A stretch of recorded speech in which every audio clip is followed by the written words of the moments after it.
Perkenalkan, nama saya Dian Gueno dengan NIM 04443355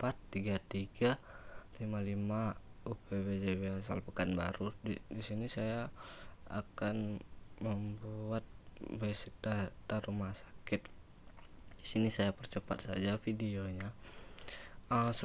Di sini saya akan menjelaskan apa yang terjadi dalam video saya ini. Sebenarnya MySQL itu berfungsi untuk pembuatan pengelolaan basis data. Nah, di sini kita diperintahkan untuk menjalankan menggunakan SAM, menjalankan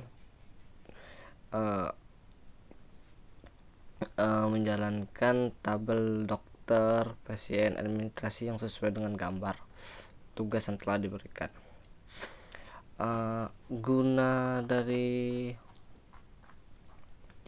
Guna dibuat nama SQL itu juga untuk selain pengolahan data, juga untuk penyimpanan dan pengambilan data, manipulasi data, dan lain-lain sebagainya. Di sini tabel dokter itu digunakan untuk menyimpan informasi tentang dokter. Itu yang saya bilang, untuk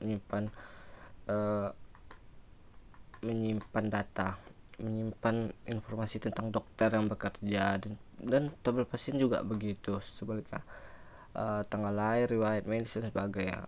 Tabel administrator ini digunakan untuk menyimpan informasi tentang seputar petugas administrasi yang bekerja di rumah sakit, ya, seperti nama, jabatan, mungkin informasi seperti nomor pegawai, departemen, dan sebagainya. Pasien dokter ini digunakan untuk kunjungan pasien ke dokter tertentu, seperti entry dalam tabel yang sudah saya buat di sini, yang mungkin diagnosis yang diberikan. Daftar itu daftar dari pasien-pasien yang mendapatkan layanan medis, sedangkan tabel dokteran admin digunakan untuk menghubungkan dokter dengan administrator tertentu. Langkah-langkah yang diperlukan yaitu dalam membuat basic data MySQL atau MariaDB, yaitu kita harus menginstal aplikasi SAM, mulai layanan atau MariaDB. Di SAM pilih aplikasi manajemen basic data, ya, manajemen data seperti PHP admin atau MySQL Workbench untuk mengelola data. Buka browser web kayak Fox gitu. Akses antarmuka PHP admin dengan membuka localhost, atau jika untuk membuat basic data baru, yaitu klik pada basic data dan kemudian klik tombol buat basic data. Masukkan nama basis yang diinginkan atau pengaturan lainnya seperti pengaturan kolasi dan collection. Di MySQL Workbench kita dapat membuat basic data dengan mengklik icon view a new schema atau menggunakan perintah SQL create database name basic data gitu. Kalau kita kan rumah sakit, ada dia. Ya, segitulah yang sudah saya mendapatkan pelajarannya dari yang dijalankan.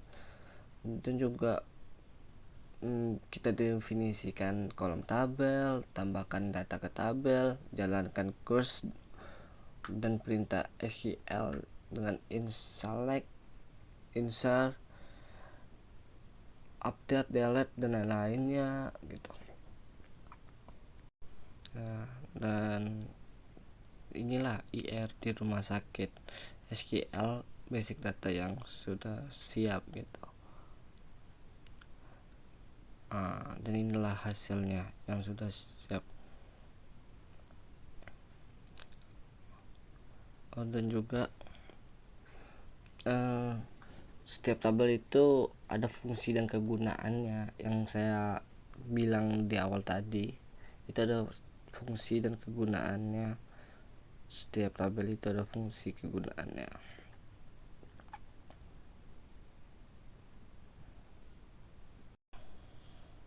Ya, di sini saya akan menyambung-nyambungkan gitu dengan menggunakan garis-garis tanda panah antar satu tabel dengan tabel yang lainnya saling punya kegunaan dan fungsi masing-masing. Disitulah kita perlu menggunakan tanda panah itu agar menunjukkan setiap tabel itu mempunyai fungsi dan kegunaan masing-masing dan saling entitas-entitas yang saling bersangkutan antar satu dengan yang lain. Itulah fungsi dari sebuah IRD itu. Saya tutup. Wabillahi taufiq wal hidayah. Assalamualaikum warahmatullahi wabarakatuh.